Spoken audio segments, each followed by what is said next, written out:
Halo semuanya, kembali lagi bersama gua Tovan STW. Di video kali ini gua akan membahas sesuatu yang lagi happening banget di luar sana, khususnya di sosial media tentang bahaya resesi di tahun 2023.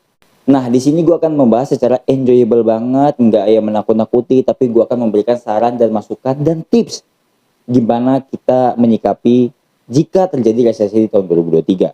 Nah, sebenarnya ini sering banget diinginkan oleh presiden kita, yaitu Presiden Joko Widodo. Beberapa di media juga sering banget diberitakan tentang dunia gelap di tahun 2023 nanti. Nah, gua akan bahas itu di video kali ini, tapi sebelum kita bahas lebih lanjut, ada yang mau lewat dulu yang satu ini.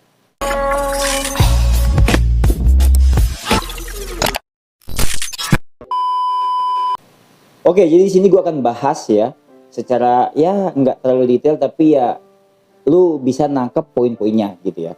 Kenapa banyak orang yang bilang akan terjadi resesi yang gede banget, yang semenyeramkan itu yang mereka katakan di tahun 2023 nanti. Nah, sekarang gini, gua akan berkaca dulu apa yang terjadi di situasi saat ini gitu ya. Nah, kenapa sih bisa terjadi resesi di tahun 2023? Nah, yaitu pertama karena COVID yang belum selesai sepenuhnya gitu ya. Walaupun ya gue tahu udah mungkin kasusnya sudah menurun sampai mungkin tidak diberitakan lagi ya di luar sana atau di media. Nah, terus yang kedua apa? Perang Rusia dan Ukraina. Kenapa ini sangat mempengaruhi dunia ya? Karena mereka adalah pemasok, salah satunya gandum di Ukraina, dan pemasok gas terbesar di dunia gitu loh. Rusia dan Ukraina ini. Dan jika mereka perang berkepanjangan ya bisa berdampak kepada negara-negara lain, terutama negara terdekatnya gitu ya di Eropa sana gitu ya. Apalagi sebentar lagi akan terjadi musim salju gitu ya, dan mereka butuh sekali itu ya namanya gas dan minyak ya somehow gitu ya. Dan ya bisa aja terjadi yang namanya gelap gulita di sana, banyak orang yang meninggal, banyak orang yang kelaparan karena perang tersebut. Dan terus selanjutnya apa? Dan ya selanjutnya adalah perang dagang gitu ya. Kita walaupun ada yang perang beneran di Rusia Ukraina, tapi di lain sisi ada juga yang perang dagang gitu ya.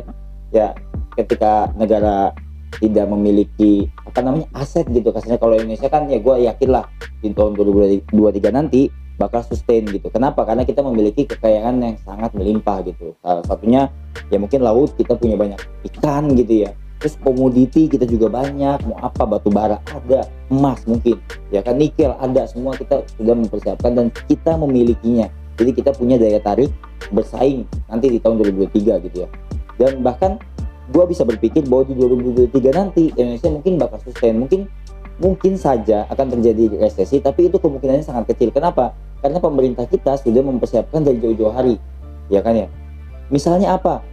Sudah mulai menaikkan pajak gitu ya, pajaknya pajak rokok, mungkin sekarang yang baru adalah pajak gula. Nah itu kan mereka sudah mempunyai skenario-nya sendiri. Makanya ketika ada sesuatu yang terjadi, jangan langsung wah ini pemerintah nggak benar bla bla bla, tapi kita harus berpikir lebih jernih lagi, apa sih tujuan dan maksudnya ketika pemerintah melakukan kebijakan-kebijakan tersebut gitu ya. Nah, mungkin pendapat gue tentang resesi di Indonesia itu sangat sulit ya, tapi ya kemungkinan itu akan terjadi. Mungkin saja nanti pendapatan kita di Indonesia mungkin menurun di kuartal 1, kuartal 2, tapi mungkin kembali rebound lagi karena kita memiliki ya sumber daya yang sangat kaya dan melimpah gitu ya. Ini dari sudut pandang gua aja. Mungkin kalian berpikir lu bang so tahu banget lu gini-gini ya. Ya kembali lagi kepada kalian harus rajin baca gitu ya. Media sangat luas, kalian bisa lihat CNBC, apapun itu di luar negeri juga kalian bisa nonton juga, apa CNN dan lain-lain gitu ya.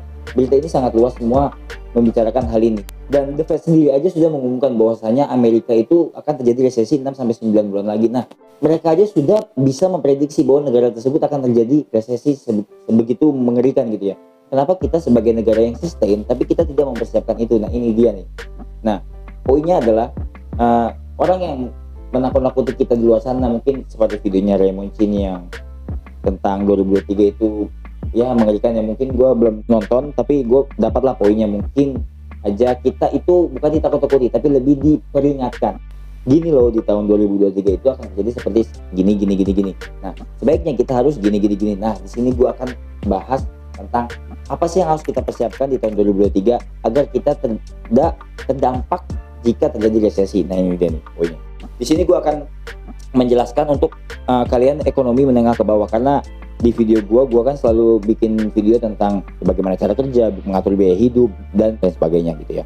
Nah, di sini gua akan kasih tahu kepada kalian apa yang harus kita miliki dan persiapan apa yang harus kita siapkan. Nah, itu dia.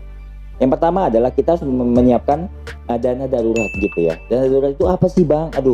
Dana darurat itu adalah beban biaya pengeluaran dalam sebulan gitu. Misalnya kalian sebulan biaya pengeluarannya 3 juta gitu ya. Itu sudah mencakup beban biaya hidup, kebutuhan, dan cicilan jika kalian punya tanggung jawab itu ya kan ya. Nah, misalnya 3 juta sebulan, berarti kalian harus memiliki seminimalnya 6 kali, yaitu 6 kali 3 berapa? Yaitu sekitar 18 juta ya kan ya. Berarti kita harus siap nih, kita memiliki dana darurat 6 kali dari pengeluaran bulanan kita. Kenapa kita harus memiliki itu? Karena kita tidak pernah tahu nih dunia di tahun 2023 nanti ya.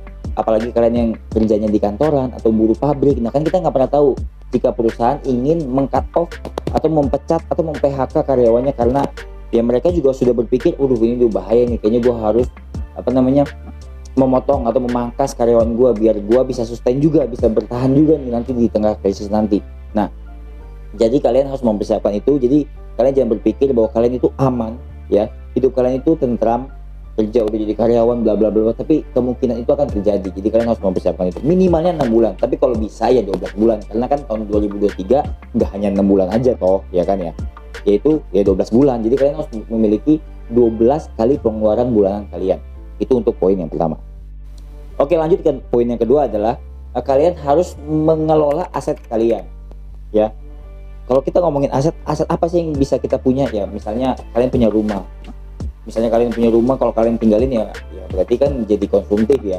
Kalau kalian tidak tinggalin mungkin asetnya bisa jadi dikontrakin atau lain sebagainya gitu ya. Nah, ataupun kalian memiliki saham ya kan ya, surat utang dan lain-lain gitu ya. Nah, poin pentingnya sih menurut gue di saham, karena kalau misal terjadi resesi berarti kondisi pasar saham mungkin saja akan turun, bahkan akan jatuh dalam gitu beberapa sektor mungkin ya, karena ketakutan yang diterima oleh para investor di luar sana.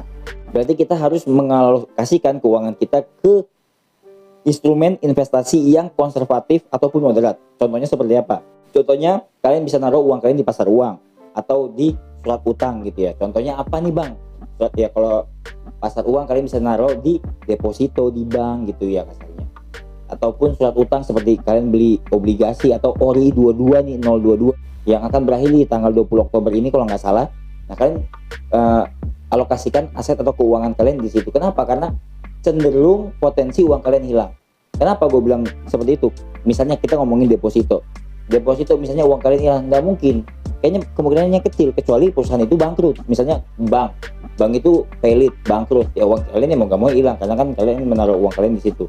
Tapi kembali lagi ya kan ya, masa sih sebuah perusahaan yang sudah besar dia bisa bangkrut? Berarti kan susah banget ya kemungkinannya bangkrut. Kedua, surat utang gitu ya. Surat utang itu banyak, ada obligasi, ada reksadana, obligasi juga ya kan. Nah yang baru ini adalah ORI 022. Nah, ORI 022 ini kenapa gue bilang kemungkinan uang kalian hilang itu kecil, karena ya ini sudah dijamin oleh pemerintah. Mereka mengasih fixed rate gitu ya, fixed income gitu ya. Pokoknya kalian dapat fix lah bunga returnnya itu sebesar 5,90%. Kalau nggak salah kalian bisa cek sendiri. Dan ini diatur oleh undang-undang. Jadi kalian tidak perlu takut uang kalian hilang. Apalagi yang ngelola negara gitu boy, ya kan ya. Nah jadi seperti itu mengalokasikan aset atau uang kalian di tahun 2023 nanti. Dan yang ketiga, yang terakhir adalah kalian harus mempersiapkan cash yang jauh lebih banyak daripada tahun-tahun sebelumnya. Karena ya kembali lagi kita sudah tahu, kita sudah pernah mengalami namanya COVID. Nah sekarang ini akan terjadi resesi. Sebenarnya lebih berbahaya mana sih? Sebenarnya dulunya sangat berbahaya, tapi ya kita harus mempersiapkan itu gitu ya. Terus maksudnya gimana Bang cash itu? Nah bukan berarti kalian menyiapkan uang cash sebanyak-banyaknya di dalam rumah gitu, bukan. Tapi kalian siapkan uang cash itu entah di tabungan atau uang pribadi yang sewaktu-waktu bisa kalian ambil setiap harinya gitu ya. Kalau misalnya kalian naruh di deposito kan nggak mungkin tuh kalian ambil tiap hari atau besok atau lusa ya kan, apalagi saham gitu ya. Kecuali kalau saham itu naik kalian bisa take profit gitu ya kan ya. Tapi ya kalian harus mempersiapkan cash ataupun tabungan di ATM kalian misalnya. Buat apa sih Bang? Ya misalnya kalian kelaparan ya kalian bisa beli makan, menutupi biaya hidup kalian ya kan, biar kalian bisa tetap survive gitu di tengah resesi nanti. ataupun misalnya ada pasar saham yang kalian miliki anjlok, kalian bisa beli, menambah atau top up gitu ya. Jadi peluang emas gitu, ketika harga sahamnya lagi turun, sudah tidak wajar, kalian bisa menambah porsi di saham tersebut gitu ya. Ya tujuannya apa sih ya? Jadi kalian nggak hanya hidup di situ-situ aja ya. Makanya ada yang bilang yang kaya akan makin kaya, yang miskin akan tambah miskin. Nah itu dia tadi, ketika orang miskin tidak memiliki mindset yang sangat amat ya penting gitu kasarnya. Ini kan kembali lagi kepada mindset ya. Kembali lagi kepada mindset itu, ketika kalian nggak tahu dan tidak mempersiapkan ini ya, mau gak mau kita ya sebagai orang miskin misalnya, ya udah mau gak mau kita ya jual kayak apa yang kita punya atau ngutang. Jadi kan yang miskin makin miskin. Misalnya yang menengah ke bawah gimana? Mereka punya aset, misalnya punya cicilan rumah, dia nggak bisa bayar, ya mau gak mau dia jual rumahnya dengan harga yang murah. Jadinya kan yang kaya ya makin kaya, yang beli kan orang kaya juga gitu ya. Jadi ya kembali lagi kepada kalian semua, mindsetnya harus dirubah gitu. Jangan sampai kalian menerima berita tersebut, kalian kesel, kalian emosi, kalian cancel orang yang menginformasikan tersebut bahwasanya wah kalau lu tuh nakut-nakutin. Enggak bro, mereka itu memperingati kita harus aware kepada kondisi dunia saat ini ya kan ya. Jadi kita harus mempersiapkan itu semua jika itu terjadi. Kalau nggak terjadi ya udah nggak masalah gitu ya. Oke, mungkin segitu aja untuk video gua kali ini, pendapat gua tentang misalnya terjadi resesi tahun 2023. Kalau kalian suka dengan pendapat gua, kalian boleh like video gua, saya juga ke teman-teman kalian, dan boleh juga komen di bawah menurut kalian resesi yang akan terjadi di tahun 2023 itu akan terjadi nggak sih? Menurut kalian bagaimana? Kalian komen aja, kita diskusi bareng gitu ya. Oke, jangan lupa juga subscribe channel gua kalau kalian mau, nggak juga nggak masalah. Terima kasih semuanya, gua pamit, gua Thomas TW, ciao, see you on next video guys, bye bye.